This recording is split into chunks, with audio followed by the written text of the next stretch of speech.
Ouverture ce mardi 17 janvier 2023 de la session du Forum économique mondial de Davos en Suisse. Ces grands rendez-vous des leaders mondiaux est placé cette année sous le thème « Coopérer dans un monde fragmenté ». Présent aux côtés du président de la Confédération suisse, Alain Berset, de la première dame de l'Ukraine, Olena Zelenska, de l'UI, le vice-premier ministre chinois, et de Ursula von der Leyen, la présidente de la Commission européenne,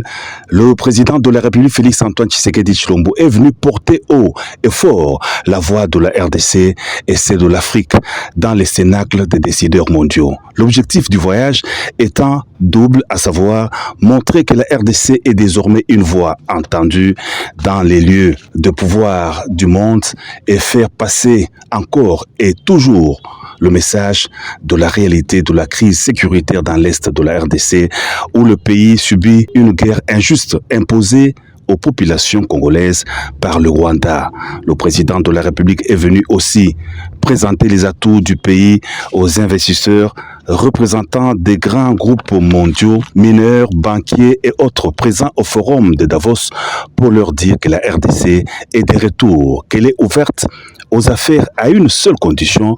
que les partenariats doivent être mutuellement profitables, gagnant-gagnant. Une journée pas de tout repos pour le chef de l'État Félix-Antoine Tshisekedi Tshilombo qui a aussi participé à un panel sur les infrastructures pour une économie des énergies propres. Une occasion de mettre en exergue